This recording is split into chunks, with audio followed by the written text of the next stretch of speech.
Gente, tudo bom? Agora eu tô aqui com o documento da Bethany.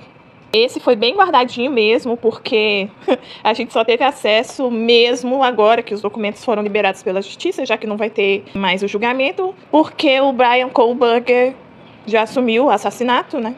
Vai pegar aí cadeia perpétua. E eu tô aqui, sempre morri de curiosidade para saber esse testemunho da Bethany, até porque o Bryan Kohberger queria usar esse depoimento a favor dele, né? Chegou até a chamar a Bethany para depor a favor, fazer um depoimento para defesa e tudo. Então eu sempre morri de curiosidade e agora chegou o momento. Eu já li, não vou negar não. Oi, bem no início da entrevista com a Bethany, né? O pessoal lá da justiça foi entrevistar a Bethany. Perguntaram para ela quais eram as pessoas que tinham acesso à senha da porta. Porque aquela porta ali da entrada que dá pro estacionamento tem aquelas maçanetas modernas, né, com senha. E eu contei aqui, contando com os moradores da casa, davam 12 pessoas, ou seja, muita gente com a senha da casa, né? Mas ok. Entre elas, a Madison, a Kaylee, a Zena, o Ita, a própria Bethany e a Dylan também. Mas 12 pessoas é muito, né? E nem pode colocar as vítimas como culpadas, né? Elas deram a senha para quem elas achavam que precisava da senha. Então, e o fato de ter a senha, eram pessoas conhecidas por elas e assim, isso não pode culpabilizar. A vítima nunca é culpada por morrer do jeito que elas morreram, né? Gente, foi uma carnificina. Foi horrível. A pessoa que a Bethany falou que tinham a senha da porta da frente da casa são só as que a Bethany sabe, né? Pode ser que outras pessoas também tivessem a senha. Mas vamos pensar aqui, elas já falaram que elas quase não trancavam a porta da cozinha, né? Que é aquela porta de correr. E lá não tem muro, não tem portão. Então, gente, esse negócio da senha lá de entrada para eles era assim, era só porque, né? Porta da frente costuma ter tranca. Né? E ela falou que a senha era a mesma da do ano anterior. E que a única pessoa que estava morando lá desde o ano anterior era a Madison. Com exceção da Madison, que já morava lá no ano anterior, sempre usando o mesmo quarto, as outras moradoras estavam morando lá há menos de um ano. E que a Dylan e a Kaylee mesmo só estavam morando lá naquela casa desde início de agosto de 2022. Lembrando que os acontecimentos aconteceram no meio de novembro de 2022. Aí perguntaram pra ela sobre o cachorro da Kaylee, o Murphy. Aí ela disse que ela comprou o cachorro junto com o ex-namorado e que eles cuidavam juntos. E a Madison ajudava também. A Madison e a Kaylee eram muito amigas, né, desde crianças. A Beth disse também que por causa do Murphy, todas as portas tinham que estar sempre fechadas, porque senão ele saía correndo pra rua. E que sempre que passeava com ele, precisava ter uma guia. Mas o fato das portas estarem fechadas não significa que a porta da cozinha estivesse trancada, mas simplesmente encostada, mesmo fechada para o cachorro não fugir. E o Murphy, ela disse também que o Murphy era um cachorro muito dócil, quase não latia, e que ele ficava sempre no quarto da Kaylee. E mesmo quando a Kaylee não estava em casa e o cachorro sim, elas podiam deixar o cachorro lá no quarto da Kaylee tranquilamente. Ele, que era muito tranquilo, muito dócil. Só uma explicação. Eu gravo aqui nos stories para poder usar o filtro e tudo. Eu cheguei a parar de postar aqui porque eu gostei muito do filtro, aprendi a usar o filtro e gravar os vídeos diretamente do TikTok, que eu acho até mais fácil, mas aí me pediram para continuar aqui, então de vez em quando eu vou postar aqui. Vou gravar o vídeo bruto aqui, tá? Aí depois eu pego esses vídeos, edito eles e posto no meu canal do YouTube e também no meu TikTok, tá bom? Mas é um saco gravar aqui. Eu só vou fazer isso de vez em quando. Muito mais fácil gravar no TikTok. Eu gravo no TikTok, depois eu baixo, edito e é tão mais fácil. Mas tudo bem, vamos lá. Inclusive, acabei de ter uma ideia. Eu não tava querendo gravar esses vídeos e postar aqui no Instagram, não. Mas, já que eu tive esse pedido de continuar postando aqui, o que eu vou fazer? Eu vou lá no TikTok agora. Eu vou terminar de gravar essa história. Porque lá é muito mais fácil pra mim. E aí eu posto o vídeo aqui depois, tá bom? O chato do Instagram é que aqui tem que ter 3 minutos de vídeo. Mas tudo bem, vou parar de reclamar. Já que eu gosto de fazer vídeos, então, né, pra que eu reclamo? Não sei. Tchau, depois eu volto. Vou ser feliz lá no TikTok e posto o vídeo aqui. Tchau. Aí perguntaram pra Bethany sobre o Uber, né, que elas ligavam pra ele e ele fazia corrida pra elas fora do aplicativo. Aí ela falou que ele era um cara super bacana, super tranquilo, super do bem, era casado e que recentemente teve um filhinho e tal, e que ele era super tranquilão, assim, que não tinha nada suspeito contra ele, não. Aí perguntaram pra ela quem na casa tinha namorada, ela falou da Zena e do Ethan, que eles namoravam, e o Ethan tinha seu próprio apartamento, mas ela não sabia onde ficava, mas ele era namorado da Zena, então, né, por causa disso, muitas vezes ele dormia lá. Que a Dylan também tinha um namorado, e a Madison também, e os dois moravam numa cidade próxima, Boise, uma coisa assim, o nome da cidade, foi até a cidade que tava rolando todo o esquema em corte, né, o julgamento ia ser em Boise. Boise. E que a Kaylee tinha um namorado, mas eles terminaram, né? Que é aquele mesmo que cuidava, que ela dividia a criação do Muffy, né? Que eu acho tão bonitinho falar assim, dividia a criação do cachorro tão fofinho. Mas eles terminaram, mas tinham uma relação tranquila. E que a Kaylee, ela tava aproveitando a solteirice dela e tava conhecendo outros caras por aí também, saindo com alguns caras, normal, pra idade dela. Aí perguntaram pra Bethany se ela conhecia várias pessoas ali, como eles tampam o nome das pessoas nos documentos, então não dá pra saber o nome exato de quem eles estão perguntando pra ela. Mas uma dessas pessoas é sobre aquele cara que tava com a Madison, né, e a Kaylee no food truck. E ela falou que não conhecia ele. Aí perguntaram pra Bethany até quem é que pagava o Wi-Fi. E ela falou que era a Kaylee. Aí perguntaram pra ela se ela sabia de alguém que já tivesse sido pedido, assim, pra sair, sido expulso de alguma festa na casa. E ela falou que lembra, assim, de 2 caras que brigaram e elas pediram pra ela se retirar da casa e eles se retiraram. E ela falou que essa briga aconteceu mais ou menos um mês antes dos assassinatos. Perguntaram pra ela também quem que usava o quarto que sobrava, né? Tinha um quarto vazio ali no primeiro andar. E ela disse que quem usava era a Kaylee e a Madison, que elas usavam como um escritório, porque elas duas tinham um trabalho online, elas trabalhavam de casa, assim, sabe? E a Madison também trabalhava no restaurante vegano, no Mad Greek, mas que ela também tinha esse trabalho à distância e que lá nesse quarto ficava até um computador que a Kaylee usava pra trabalhar. E aí veio a parte que eu acho, na minha visão, que foi o motivo pelo qual a defesa do Bryan Kohberger pediu pra Bethany testemunhar, né? Que é se ela sabia de algum uso de drogas dentro da casa. Aí ela disse que tanto o Ethan quanto a Zena usavam um remédio chamado Adderall, não sei como é que pronuncia isso, mas é um remédio pra TDAH, que eles usavam quando eles bebiam álcool. E ela disse ainda que ela viu eles usando isso na noite dos crimes. O Ethan tomou um comprimido enquanto a Zena cheirou.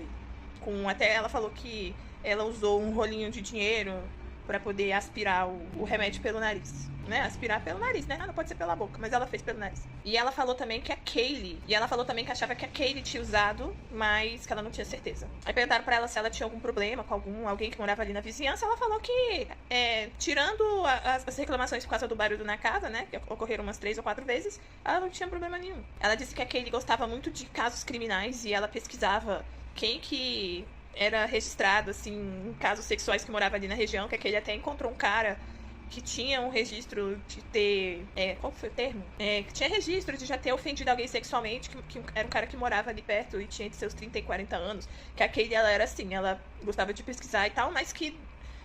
E ela gostava de pesquisar e de saber sobre esses fatos criminais, né? Acho que se ela morasse aqui, ela ia adorar assistir o da Atena. Mas é que elas, pessoalmente, nunca tiveram esse tipo de problema. Era mais uma curiosidade mesmo da Kaylee. Aí perguntaram se ela sabia de algum incidente sobre a Kaylee ter um stalker. Aí ela falou sobre o caso de um dia que a Kaylee foi no supermercado, acho que é no mercado, não sei exatamente qual. E a Zena ficou no carro enquanto ela desceu pra comprar bebida pra Zena. E quando chegou lá, até ela usou o termo esqueci, deixa eu lembrar. Lembrei, ele era um afro-americano que ficou seguindo ela dentro desse mercado que ela foi comprar bebida pra Zena, porque a Zena não tinha idade pra comprar, né?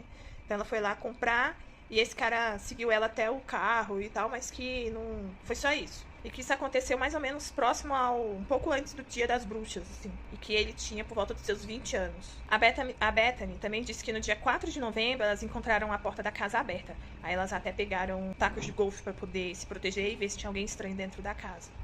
Ela falou que nesse dia que ele não tava, porque nesse fim de semana ela tinha ido pra casa dos pais dela. E que foi nesse dia que eles viram que a porta ela tinha sido aberta pelas dobradiças e até o vento tava assim balançando a porta. E o pai da Zena foi lá e arrumou pra eles a porta de volta.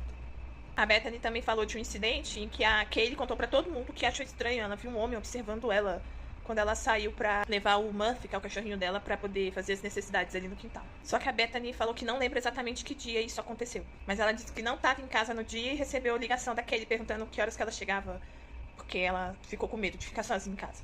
A partir desse momento, a Bethany começou a relatar como é que foi o dia 12 de novembro, né? Ela falou que acordou e quando ela foi pra sala, ela não viu as meninas, só encontrou o Ethan no sofá. Aí ela foi procurar a localização das meninas e viu que elas estavam no Taco Bell. Aí rapidinho depois as meninas voltaram pra casa e elas foram se arrumar porque tinha uma festa pra elas irem ainda de manhã. Aí elas foram pro quarto da Kaylee se arrumar. Aí eles se arrumaram, foram pra essa festa e ficaram indo e voltando da casa na King Road, né? Durante o dia. E indo e voltando de outras festas. Aí ela encontrava as meninas em algumas festas, mas aí elas... ia cada uma seguindo, sabe? Eram muitas festas. Que vida boa. Ou época boa da vida, né? Triste o que aconteceu com eles depois.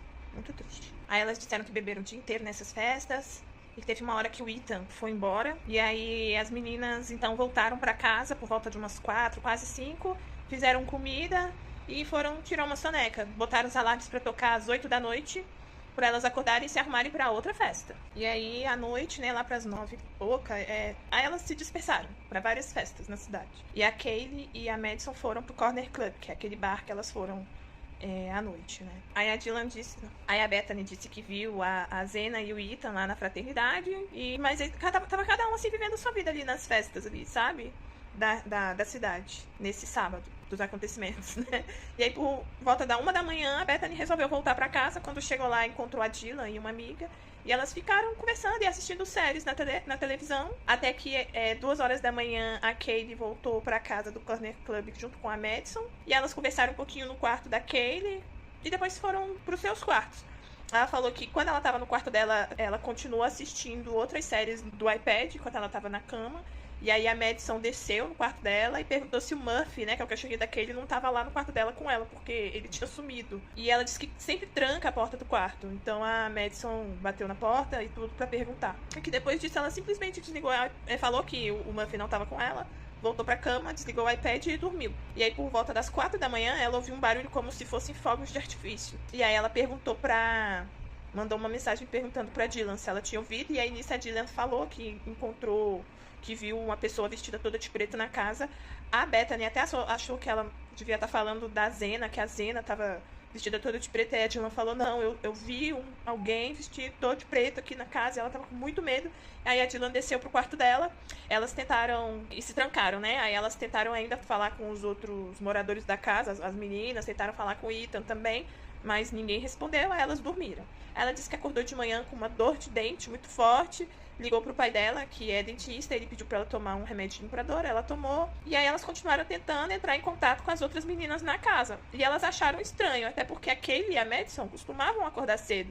Então era muito estranho elas não estarem recebendo nenhum tipo de retorno delas. E aí elas começaram a pensar, meu Deus, acho que realmente aconteceu uma coisa grave. Porque até então elas estavam até com medo de ter sido uma... Ela falou assim, a gente é muito assustada. Qualquer coisinha, elas se assustam. Então elas estavam achando elas estavam com medo de estar assim, se assustando demais com uma situação. Elas não tinham noção da gravidade do que tinha acontecido. Mas aí elas foram percebendo que estava tudo muito estranho. Aí foi quando elas ligaram para os amigos irem lá ajudar e olhar o que tinha acontecido, porque elas estavam com muito medo. E aí foi uma amiga e o namorado da amiga pra ver tudo que tinha acontecido. E aí foi quando os corpos foram descobertos e elas viram, né, o que tinha acontecido na casa. Aí ela falou que chegou a subir, só que o namorado da amiga dela, que foi o cara que encontrou os corpos, não contou pra elas, pra tentar poupá-las mesmo, não falou que ele tinha visto que a Zena e o Ethan estavam mortos, só falou que era pra elas saírem da casa e chamarem a emergência e falar que tinha uma pessoa desacordada. Mas que ela chegou a ver a Zena caída no chão, vestindo uma camisola, né? Aquelas camisetonas de dormir e roupa de baixo. E aí foi aí, que aí teve aquela ligação pro 91 e tudo mais. Esse foi o depoimento da Bethany. Aí ela disse que tava com medo de estar imaginando coisas, da Dylan tá imaginando coisas, e por isso que elas não pensaram em chamar a polícia. Aí ela falou, inclusive, que tinha dito que também tinha ouvido os fogos de artifício. Porém, no depoimento da Dylan, ela disse que, apesar da Bethany ter dito que ouviu fogos de artifício, ela mesma não ouviu. Então tem essas contradições, mas são compreensíveis, né? Elas estavam passando por um momento, assim, muito complicado, de choque. Mas é isso, gente. Foi o que eu li nos documentos oficiais que saíram sobre o caso até agora. Tem mais coisa, eu tô lendo tudo. É bem triste. Esse meu final de recesso tá sendo, assim, bem marcado por um sentimento de tristeza, né? Por causa desse caso. Mas, gente, foram quase 3 anos querendo entender o que aconteceu, então eu vou ler tudinho que eu puder. É isso, gente. Até o próximo vídeo, porque eu vou fazer mais. Acho que não vou prometer, não, mas eu acho que eu devo fazer ainda outros vídeos falando sobre isso. Inclusive do amigo, né, do namorado da amiga que encontrou os corpos. Porque eu encontrei aqui o testemunho, o depoimento dele também, meio interessante.